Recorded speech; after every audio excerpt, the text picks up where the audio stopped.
zaman kolonial, sekaligus menjadi pengantar bagi Anda untuk berefleksi kembali perjalanan pendidikan Indonesia dari zaman kolonial hingga saat ini.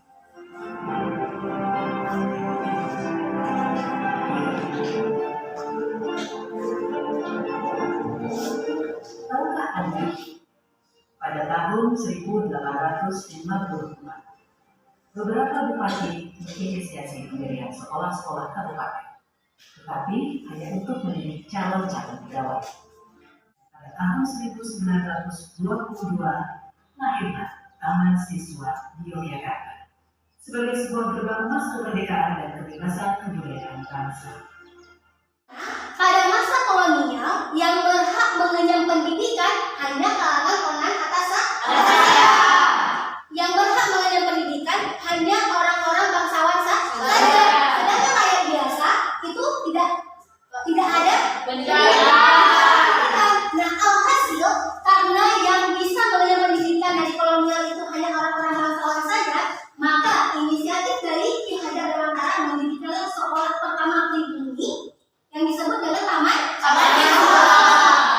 Nah, oke, itu adalah sedikit tidaknya bayangan tentang pendidikan di Indonesia. Bagaimana dengan tentang lainnya seperti politik, sosial, budaya, ekonomi. Nah, nanti kalian yang bertugas untuk belajar dan membuat analisis tentang dampak-dampak tersebut. Nah, selanjutnya kita akan membentuk kelompok. Tadi sudah bagi kelompok kan? Sudah. Nah, sekarang silakan duduk berdasarkan kelompok masing-masing.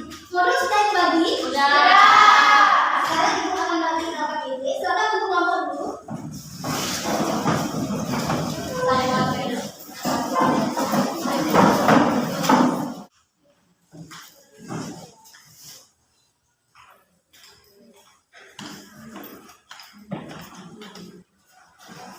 Nah, sekarang ibu akan menjelaskan bagaimana pengerjaan dari diskusi kalian. Nah, di sini ibu maunya kalian menganalisis, kalian membaca dari buku paket dan modul yang sudah ibu bagikan ke kalian. Silakan dicari informasi tentang dampak-dampak dari penjajahan Eropa. Dalam segi politik, sosial, budaya, ekonomi, dan pendidikan. Nah, selanjutnya kalian akan membuat dalam apa? Kalian harus membuat dalam bentuk pantun. Terdiri dari dua baris sampiran dan dua baris isi. Kalimat di dalam sampiran tidak ada hubungannya dengan kalimat sifat politik, pendidikan, ekonomi, dan sosial budaya pada masa pendidikan bangsa Eropa. Nah, di sini kita punya tujuan pembelajaran dan 3 manfaat pembelajaran. Nanti baca sendiri ya.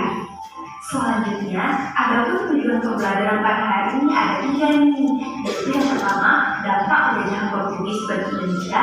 Yang kedua, dampak penjajahan Belanda dan Inggris bagi Indonesia. Dan yang ketiga, dampak penjajahan bangsa Barat bagi masyarakat Aceh.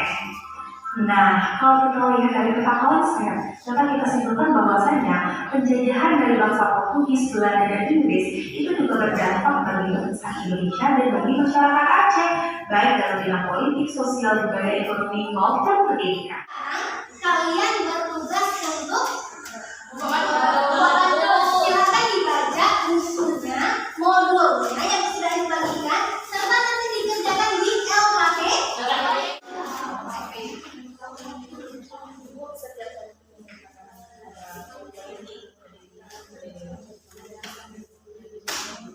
Ya, seperti itu. Jadi nanti buat ini, akan kita satu jam satu itu.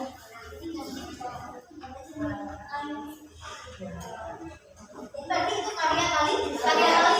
Nah, kalian menganalisisnya dari dampak-dampak dari penjajahan Eropa. Nanti lihat dong, ini karya kalian. Karya yang bagus itu patut diapresiasi. Jadi habis itu yang lain dalam segi ekonomi, apalagi dalam segi ekonomi itu masyarakat kita bisa untuk menanam teh, kopi. Kalian kopi nggak? Gitu ya. Kalian pernah hangout nggak? Pernah? Di kafe misalnya pernah ya?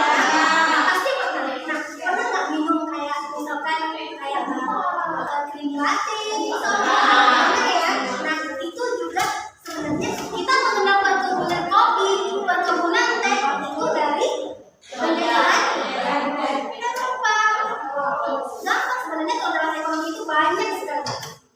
Kita mengenal uang kertas.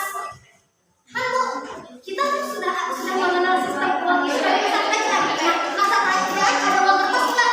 Ya, nggak ada. Coba perhatikan ke depan, sebelum kalian presentasi, Ibu akan mempersembahkan dua pantun untuk kalian.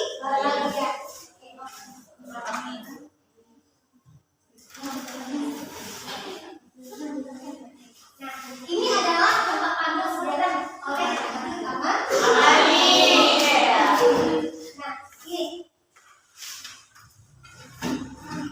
pergi ke Bandung bagi Colena. Makannya meraskan daun jahe. Setiap pagi memang paling enak. Minum susu ditambah roti. Sekarang giliran kalian. Silakan. Kelompok 1 dari kelompok Sajaratun. Maksud kami di sini yaitu ingin mempresentasikan hasil kerja kelompok kami berupa pantun-pantun dari materi dampak penjajahan bangsa Eropa bagi bangsa Indonesia. Jadi kami akan memilih pantun dampak penjajahan dalam bidang budaya. Oke, silakan. Pak Soleh pergi memancing. Telah membawa ikan ke kota Kediri. Sedang mengenang bahasa asing. Jangan buang bahasa sendiri. Assalamualaikum warahmatullahi wabarakatuh. Jadi saya dari kelompok 4 yang bernama Venus ingin mempresentasikan hasil kerja pantun kami dari dampak penjajahan bangsa Eropa bagi Indonesia melalui bidang budaya. Pantai Kuta Taman Mini. Pantai Bali Indonesia Indah. Ramai kita cintai negeri ini. Bayangna.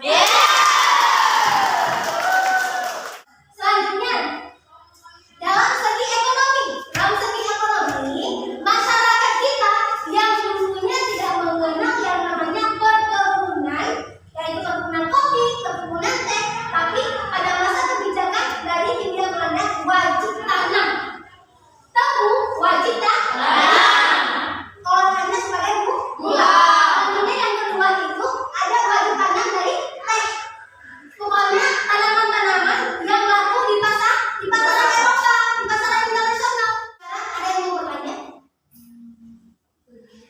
Bu, mengapa Indonesia mengapa Belanda memilih negara Indonesia menjadi Oke, kenapa Belanda itu memilih wilayah Indonesia untuk pindah?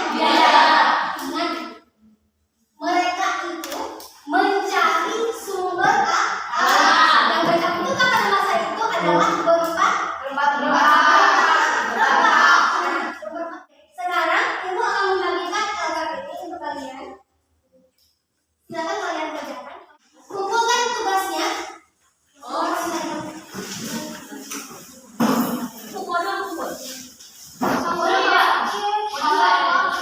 Modul pembelajaran kalian. Minta salah satu dari kalian untuk menyimpulkan pembelajaran kita hari ini. Oke, semangat silakan.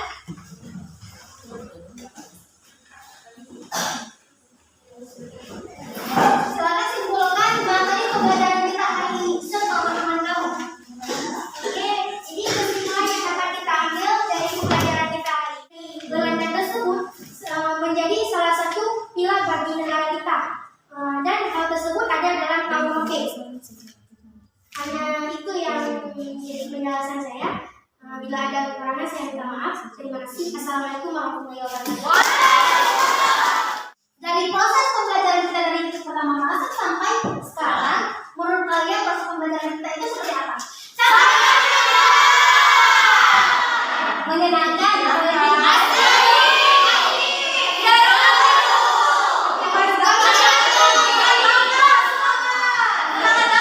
Nah, berarti untuk minggu depan kita akan mempelajari bab selanjutnya yaitu masa pergerakan nasional. Silakan buat sholawat.